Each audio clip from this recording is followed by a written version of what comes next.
my game. I mean, first of all, it's evolving. It's like the 2K creator playing cheat code type vibe. Everybody's been a unicorn over the last few years, but he's more like an alien. My body is still trying to mature, you know. We have never seen something like that before. I would say I've always tried to use lots of skills. He's a 7'5" Kevin Durant. Knocked away by Wemby. Shot blocking. Why do I trust it the most? Because it's never let me down. Are you entertained? A figment of our basketball imaginations. It's an instinct that I've always had, and I'm super confident in my ability. Brian, usually they do the swarming, but this time the Buzz City Killers, they were, I don't know, fumigated. They ran into Victor Wembanyama right there. and the San Antonio Spurs here. We're going to pick this one up early in the first quarter. Wemby, he's been hitting those threes. 43% on this homestand, 4-3. Later in the first. People keep talking about Denver and OKC. I want to see him versus Jokic. That's what I want to see. This is what scares me, this back to the basket he's starting to do. Yeah. That's what's starting to scare That's what Brian has been asking for more of. De'Aaron Fox gets the steal, lobs it up to Wemby. Oh, whoa. Off the front. Trade him. He meant Trade to do him. that. Trade him. Less than 4 minutes left, second quarter. Wemby gets it, drives. You got out of the league at just the right time. Stop that shot. Right. Wemby. Look at this. Nice little fadeaway over Conka nipple. Back to the basket. And the thing that's impressive, though, is that he's getting to his spot. You can't push him off his spot. You try to. He rolls out. It's a well-balanced team they got. They're on their way to 50 wins almost. He had 32 points, 12 rebounds, 8 assists, and 4 blocks in that win. He has the best net efficiency in the NBA. And by that we mean that the Spurs are outscoring their opponents by almost 16 points per 100 possessions with Wemby on the court. And after the game against Charlotte, he wasn't shy about his lofty goals for the rest of the season. Take a listen. You know, right now in my mind is taking great care of my body, because I also want to win the MVP and the Defensive Player of the Year. So, you know, I'm trying to press the gas now from now on until the end of the season. It's the earnest smile for me. Yeah. He says it just like, yeah, this is what's going to happen, even though, yeah, only 3 players in NBA history have won MVP and Defensive Player of the Year: Giannis, Hakeem, and MJ. Yes, what sir. do you think? He's going to join this company? How does he do it? I think that the mindset is there. I think that I can only imagine that he will. As we watch him, we continue to watch him. He continues to evolve and show us signs of doing everything out there. Defensive Player of the Year, I know everybody's got their sights on that because he's so, accustomed to getting blocks, being in passing lanes and changing shots. But when you start talking about a complete player, playing back to the basket, getting up and down, shooting the three like he's been shooting it, this guy has all the tools to be an MVP. I also love the fake smile to let everybody know I'm coming, don't be surprised. Oh, 100%. And when you look at Wemby, it's just like, don't ever change. Wemby, this energy, Yes. when they don't ever change. Yes. Oh, I want to win the MVP. And nobody's over here being like, wow, oh, this guy's a little. Please be they're more like, humble. Yeah, No, they're like, more. yes, Yes. please, because we believe in you that way. You are an alien. So we love to see a person with ungodly talent also have the motivation and the want to be great and not be afraid to say it. Now, the one thing people were saying, is this an individual? Is this an individual award? He's focused on that. If he plays at this level, Yes. the team stuff follows. And he knows that. And he knows that. And he says that. So I don't have an issue with him like, well, you know, I want to win a championship. It's like, no, I want to win MVP and Defensive Player of the Year. If I can have a regular season like that, then we move on to winning a championship. If he plays 65 games, he's winning Defensive Player of the Year. Facts. The chance it could be unanimous. You know, you can't get 100 people to agree on the day of the week, but there's a chance it would be unanimous.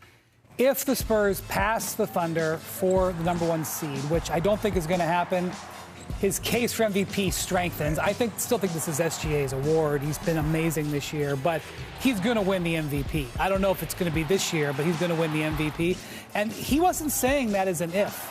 He was saying that as a certainty. And eventually. And that's the way he has spoken for years now. Well, and this is the thing. The defensive player of the year and the amount of defense the MVP is not just an offensive award. It's the best player. The MVP is the best player on one of the best teams. I want to apologize. What? I said he was shooting 43% on threes. 47. I want to take that back, and You're allowed. I'm sorry to interrupt you, Rich. No, that's ungodly. That's 100% ungodly. And we're talking about someone who is 7'5". But your level of defense should count towards how good of your MVP odds. Without a doubt. So it should count towards that. So when you look at Giannis, he was the most dominant defensive player. He was putting up ungodly offensive numbers. He is one of the few players that you could see do that, a defensive player of the year, MVP, multiple times in his career. I love it because he is now giving us the Kobe mentality of I want it all. And it's in your face, it's up close and personal, but it's a smile and I love the game of basketball. Absolutely. But he's definitely coming to cut throats. He is coming to step on people that aren't tall enough. He doesn't think he's an alien. He thinks we're aliens for being short. Y'all got to deal with this. I don't. I was going to say, he's looking no one in the eye when he says all of these things. Over Oklahoma City, right? That's where two leading men, Ant-Man, Shai, they faced off in a conference finals rematch here. Shai Gilgeous-Alexander getting ready. Let's pick it up at the start of the game, Rich. SGA driving past Rudy Gobert, making the layup. Player of the year. Hey, don't everybody be on Rudy like that. He's been doing that to everybody. And we should point out, as the entire basketball world did, SGA only had 4 points in the first half. It's his lowest in any half this season. So all of us were sitting around doing that, wondering, okay, is the 20-point streak in jeopardy? Especially because Julius Randle, he was excellent for them. Well, Julius Randle he's become kind of, I want to say he's the connector, and that's where he's at his best. He can pass, he can shoot, he can do all the little things that connect their team. Game high 32 points for Julius Randle. Cason Wallace gets it ahead to Shai Gilgeous-Alexander for the layup. Shai was taking that first half a little bit personally. Were you ever in doubt, Shump, that the streak was going to end? Not at all, because you see him do a lot of his damage to close out a game. You know that as long as the game is within reach, he's going to get to the free throw line. I always look for it to balance out. He absolutely and there it goes. did. SGA keeps that 20-point streak alive. The Thunder go on to win. Here's SGA on his scoring streak. I didn't realize until they were screaming after the free throw. Those type of things have never mattered. It's just always about walking out of here with a W. If I have a night like I have tonight and we win the way we win tonight for the rest of the season, I'll be the happiest guy on earth. So winning is all that matters. I will definitely tell y'all he lied. He lied. He knew it. We should have known someone who never sweats like Shai was going to get it done, but I'm not sure I believe that. Here's why it made sense to be a little nervous, though, Iman. 89% of the time during the streak, Shai's gotten to 20 points before the fourth quarter even began, right? So this time around, he didn't complete the mission until the last 2 minutes of the game. That's the second most minutes he's needed to get 20. You don't believe him, though? I don't believe You him. think he I don't knew believe him. exactly. The crowd was going crazy. It's not that hard to count to 20. The crowd was going crazy every But how impressive was this win overall for the Thunder? I know that the Timberwolves have been a little bit up and down here, but they're still not at full strength. They scored 61 points off their bench. This is a game where Anthony Edwards did a really good job defending Shai. Jalen Williams wasn't playing, and they got 61 points off their bench. Guys, this is why they're going to be hard to beat 4 out of 7. The depth on this team. They've made it to where it is now you have to be able to play 10 guys. If you can't play 10 guys and play for 48 minutes, you're not going to beat the Thunder.